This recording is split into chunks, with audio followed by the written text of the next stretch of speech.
What's good, YouTube? It's your boy SolaceAcheron here, bringing you another competitive edge. And today we're going to talk about the real big question, one of the most controversial topics in all of small gun chatting, in all of small gun conversation, in all of Pokemon. And that is Landorus-Therian broken? Not is it good, not is it used a lot, because I'll show you the statistics. The question is it broken? Is it worthy of a test, more specifically? Because, the conversation about being broken, it's not a very strong argument. But what can be said is it worthy of a suspect test? Is it at the point in which we need to actually take a look at this thing and see, is it healthy for the OU metagame? Is it healthy at all? I want to go look up the viability ranking here first.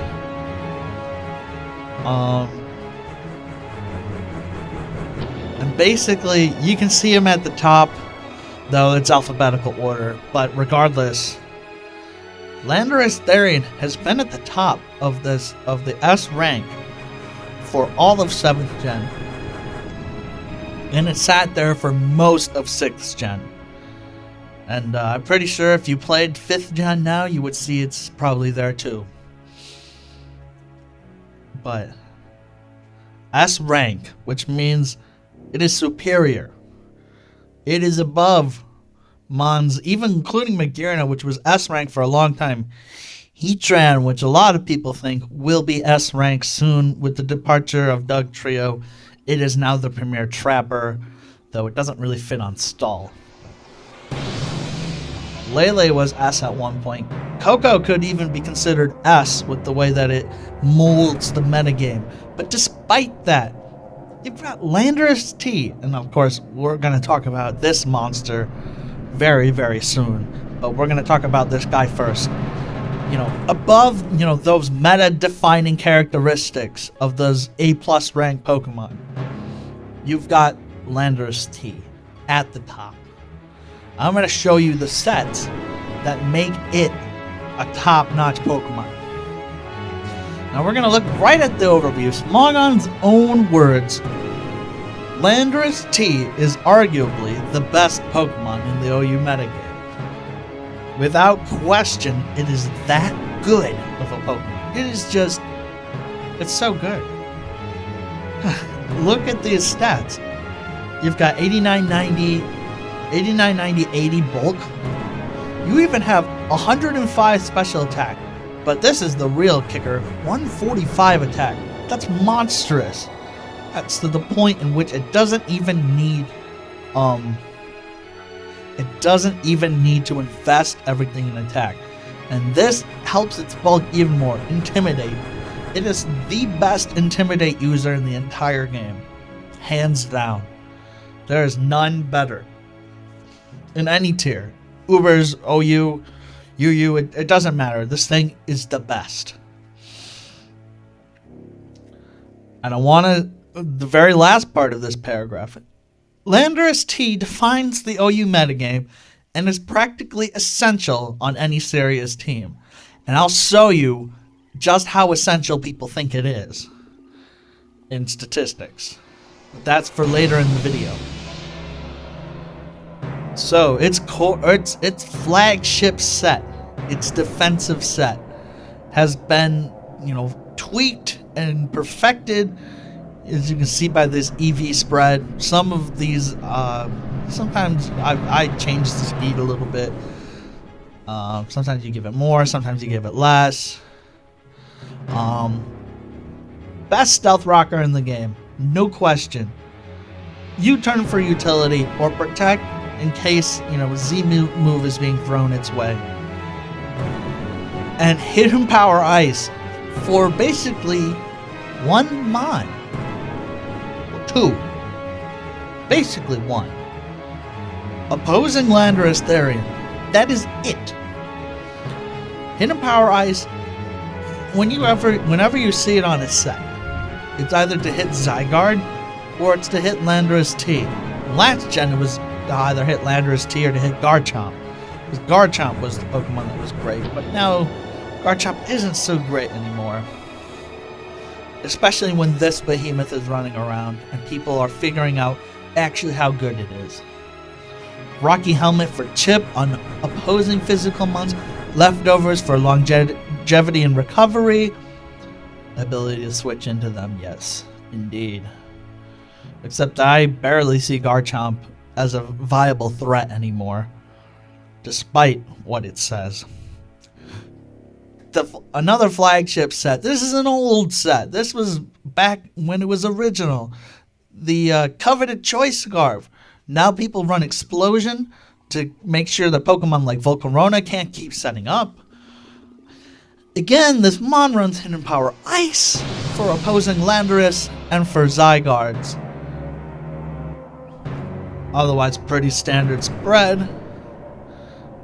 But this is where the difference between 5th and 6th gen and 7th gen begins. This. Right there. And a couple more down, but it'll be there. Flyinium Z means that basically all the types of Pokemon that could previously wall Landorus, stuff that would have been like Tapu Bulu, Tangrowth, Mega Heracross, Buzzwole, Amoonguss, though Amoonguss isn't really that good of a check, Mega Venusaur, and the list goes on. Pokemon that could normally come in on it, and even used to muscle through Clefable, Tapu Fini, and Ferrothorn. Now this set runs Gravity. I rarely see Gravity Landorus, but it is a possibility. I bet there's a lot more since this set exists. Stealth Rock or Swords Dance. You get a Swords Dance up plus a Flyinium Z boosted Fly, and something's gonna die. Obviously Earthquake. Smackdown can, Gravity does the same thing, but Smackdown is a nice thing for, let's say Skarmory comes in, you smack it down, and now you can just go for Earthquake. Very unpredictable, because this disguises itself as this. Though, when you see that there's no recovery, or you can be disguised as this, because you don't see leftovers. Not seeing leftovers on this Mon is frightening, because then you really do not know what it is. Earthplate Landorus. Landorus can run an Earthplate set, which uses Gravity and Smackdown. All these moves. Earthplate Earthquake hits super hard, and it's very powerful. Rockium Z, the other set that really breaks this Mon. I do not know why Stealth Rock is on this set, but, there's never mind, I get it. Never mind, you do put Stealth Rock on this set, yes. I didn't see Sword Stance there. But indeed, yes. This set is another crazy-ass set, which can just break through the metagame like you couldn't before. It breaks through Pokemon like Celesteela that would wall the Flyinium Z set, Tapu Fini, even Ferrothorn, with Earthquake, and Skarmory completely broken by Continental Crush. Even with Rockium Z, it can be... where is it? It's down at the bottom. But it can, a boosted Rockium Z can 1-hit KO Tapu Bulu, which is resisted. That's a resisted hit. It can one-shot it. Double Dance, which was a prominent set in 6th gen, still exists here. Very powerful, very frightening. You get up a Sword Dance and a Rock Polish and you can't win. But yeah, here. Tapu Bulu resists the ground with its grassy terrain, which is great. but it can't take a supersonic sky strike or a boosted continental crush. And yeah, it does have some checks. Flying types are generally really good against it, but with the prevalence of its Z moves, that's not the case anymore. Bulky grass types can generally wall it, except for ones with Flyinium Z. And half the time you'll send in a Tangrowth, and you're like, okay, I'll probably wall this thing, and then you get bumped. You get punished, boxed in by Flyinium Z Supersonic Sky Strike. And you're gone. Done. No longer is that mod checked. Water types generally can come in. However, you don't see a lot of Rotom W. You barely see any Slowbro. Greninja and Keldeo and Manaphy cannot come into Landorus-T's moves. These are probably some of the best sets, but they can also be taken out by that. Ice types are really good, but only one of these mons is OU currently. And Pokemon with ice type coverage also beat Landorus-T, thus the prevalence of in-power ice, which is never strong enough. So we're going to go look at some replays here. These are all replays that feature me because I didn't want to look up other people. And I figured, well, I've faced so many Landoruses and have so many Landoruses that it's going to be quite simple. Now, this is I don't know if you all remember this Landorus-T. I believe, well, I know it was Sword Dance. Was this one the Outrage one? It might have been. It might have been the, nope, this was Continental Crush. Watch that. Boom. Landorus-T, not even a switch into itself in that case. Here, I predict he predicted me to go at the Tyranitar, and I bluff it.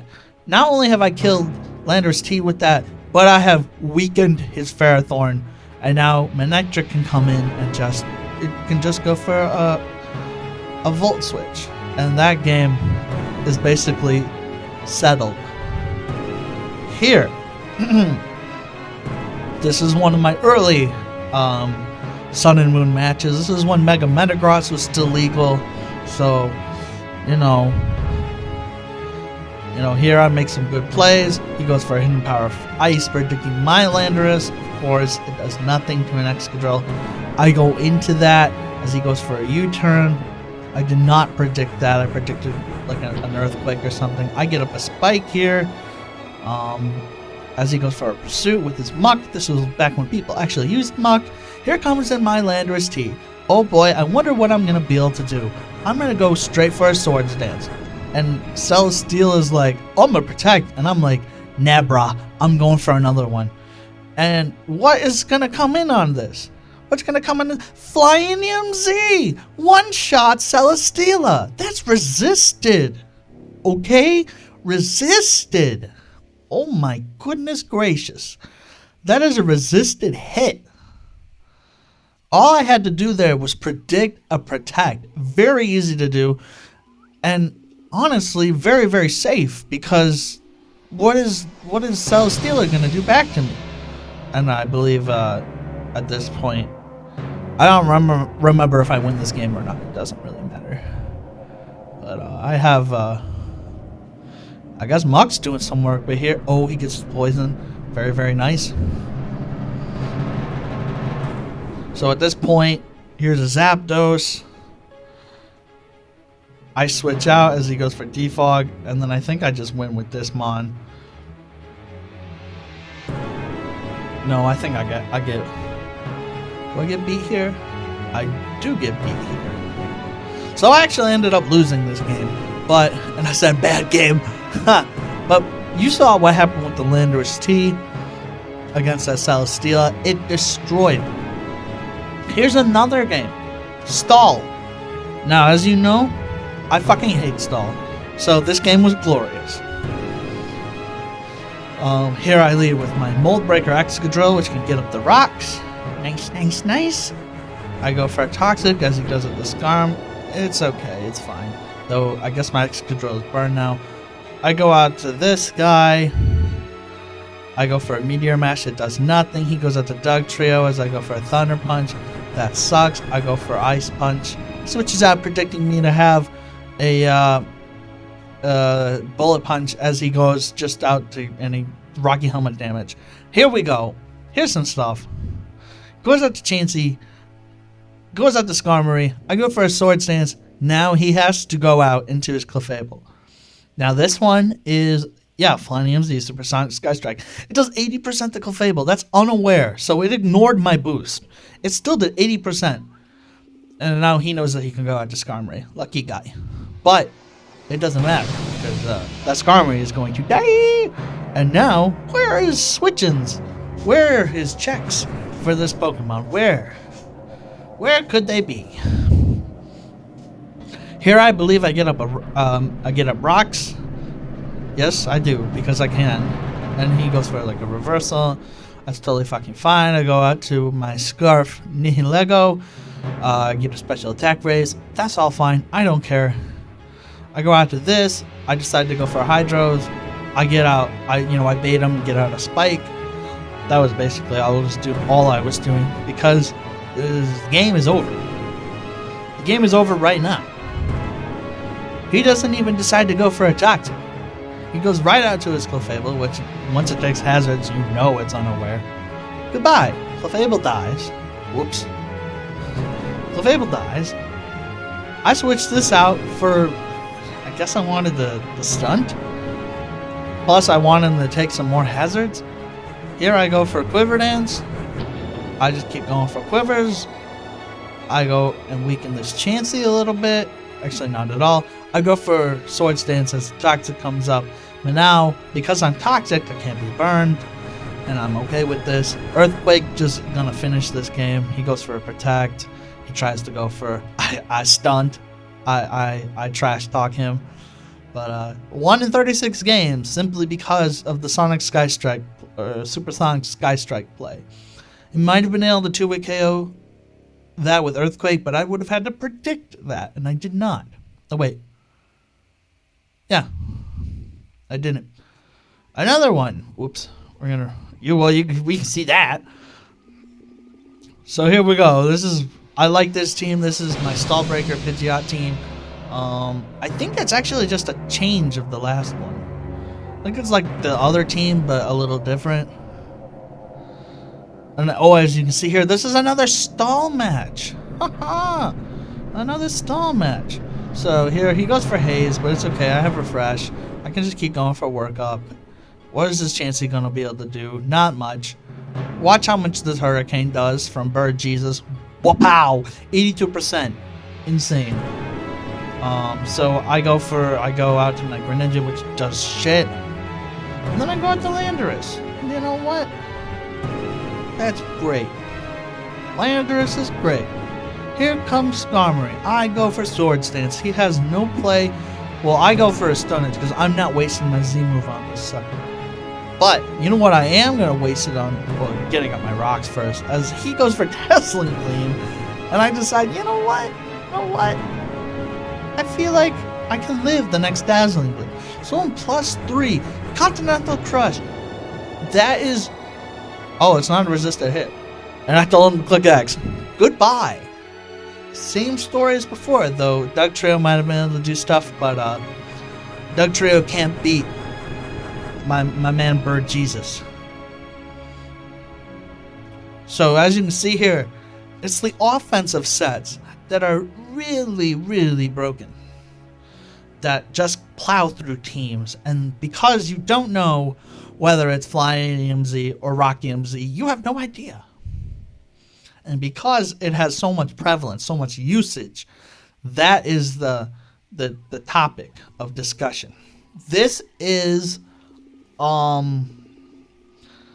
believe so this is September usage of 1825 in OU. Guess who's at the top?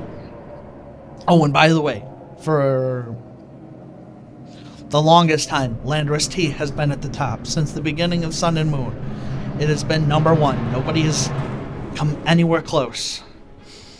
41% usage. 41. And this is the 1695. It's even higher. Tapu Koko has a little bit higher usage compared to it, but almost 45% usage. And this is the kicker. This was very early Sun and Moon in the OU Bank, OU Suspect. I think they were suspecting Genesect. 52%! More than half of the people were using Landorus-T. More than half. That means 1 out of 2 teams you faced in that suspect test had Landorus on it. That is crazy usage. The next closest was Tapu Lele at 30 and Tapu Fini at 29. Even Mega Metagross, which was super broken back then, only got 26%. If we look back here, you know, it's almost half. Koko is almost used only half as much as Landorus-T. Like I said, and Magearna and Lele, almost less than half. Well, it's a little bit more than half for the first two, less than half for Lele. That's insane. These 3 Pokemon I've circled right here dominate and basically mold the metagame. But this is another problem entirely. This is a problem out of the league of those Pokemon. People talk about Magearna being broken, and I was originally going to do my video on Magearna, and then I realized, you know what? There's a bigger problem at hand. It's this guy. It's this usage right here. And it's not a question of, is it being used too much or is it broken? Because it's neither of those. I mean, it is being used quite a bit. But it's the question of, is this metagame tailored to just beating Landorus-T? To just checking it, to supporting it, and to beating it? Is that a problem? And I look at Pokemon like Mew. I mean, luckily, the Landorus-T problem is confounded by the Zygarde problem. Though I wouldn't call Zygarde a problem. But it's because those 2 Pokemon exist that you're going to see them combined, 55% of the time or more. That you need to carry Ice Beam or Hidden Power Ice on a defensive Pokemon like Mew, or Hidden Power Ice on Tangrowth, which, by the way, used to not run that. In 6th Gen, it would run HP Fire for Ferrothorn. But now, because of the prevalence of those mons, it runs HP Ice. Keldeos will run Icy Wind just for those mons, though generally it would like to go for a Scald and get the burn if it can. So it generally goes for that. And actually, I don't see Icy Wind much anymore. Because you used to run Icy Wind for hitting Latios. But now you almost would be better off to run Hidden Power Ice. Just because it's a little stronger.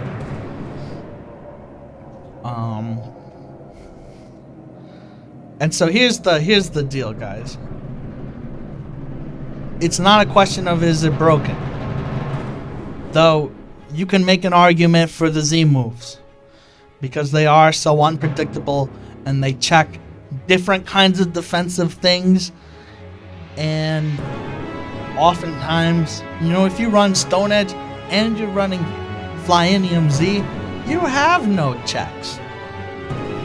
No checks at all. Except for hoping and praying and getting off of Protect. And basically, is your team ready for those things? Because maybe it's ready for that, but it's not ready for Rocky MZ. Or it's not ready for Dual Dance, or it's not ready for Gravity. Or the overwhelming pressure of Landorus being there and what Landorus could be forces you to make a switch that you would normally not make against a Pokemon like that. Now you see an Excadrill, you see that it's Mold Breaker, you're not going to assume that it's also Rockium Z or Steelium Z, Corkscrew Crash. You're not going to expect that. You see Mold Breaker, and you expect it to be Choice Scarf or to be Leftovers. And both of those are very easily checked by, I wonder who. And the thing is it's a damper on physical Pokemon. There's already a damper on physical Pokemon as it is. A general weakness to special type moves. The general use of Will-O-Wisp on defensive Mons. The fact that there are Pokemon like Landorus-T with Intimidate, but outside of Landorus-T, there's other Pokemon with Intimidate. You know, the odds are really stacked in physical Pokemon's favor. And much of the metagame is designed around countering this mon, and it's unfortunate that Zygarde exists, because if it didn't exist, you would still see this kind of team building. You would see people run Hidden Power Ice, and you would see people run Ice Beam on their Mews instead of Knockoff or Psychic. For God's sake, it doesn't even run Knockoff or Psychic anymore. At least most of the time, unless you're running Offensive Mew. That's disturbing. It's a question of not is it being used too much, because there's other metagames, other OU metagames, that have Pokemon like Snorlax that had almost 90% usage. As in, if you're not using it, you're running a gimmick team. Pretty much. Of course, that also means that people back then didn't always, when it was going on, people didn't use it. This is many years past Gold and Silver. So generally people just use teams that people have built, and they don't usually come up with their own teams or innovate in that metagame, because everything's already been done many, many times. But this is different. There's a high-powered metagame, and where centralization matters. Aegislash was banned most, in early X and Y. Not because it was broken, because there were ways to check it. But it was more of a question of, did that metagame become built around beating it? And the answer to that back then was yes. I think we need to look at a metagame and test a metagame without Landorus-T. I think it needs to happen. I know people are going to be really, really adamant about this. They're going to say, no, Landorus-T must stay. It's a glue. Is it a glue, or is it the focus point of every single Pokemon in the game that has to beat this, that has to check it? Your defensive mons have to run an ice type move for it, because Zygarde's a little bulkier on the special side than this thing. Hidden Power Ice ain't gonna 2-hit KO a normal Zygarde unless you're a special attacker. You're doing it for Landorus-T most of the time, because it's used that much. Because when you run Landorus-T, half of the time there's no. I put Hidden Power Ice on every Pokemon. I have Hidden Power Ice on Excadrill, man. You'll get a 3-hit KO on it instead of a 5-hit KO. Hey, better than nothing. I'm almost tempted to run that set. It's a question of, does it have a grip on the metagame? And I think Smogon keeps just people. Any conversation like this is often deemed like it's just a shit talk conversation, like it means nothing. But this is a serious conversation, and I think it needs to be brought up. And I think at some point it needs to be tested, if not just for lulz. I don't think you don't even have to say, we think this Pokemon is broken and we're gonna test it. No, just go on and be like, hey, we're bored. We're gonna test this thing. Look at Kieran Black, for instance. If the council didn't look at it and say, maybe this Pokemon could be an OU. It does, maybe it's not that strong despite its appearances and its 170 base attack. And look at it now. It finally got that physical ice type attack it's been looking for in Sub-Zero Slammer. And you know what? It still doesn't matter. It's still OU material. Solid OU material, finally. I can't believe that thing started out UU this gen. Come on, let's get around. But yeah. So leave your opinion down in the comments. Like, subscribe, share this video, and there'll be some OU lives coming up. So, peace!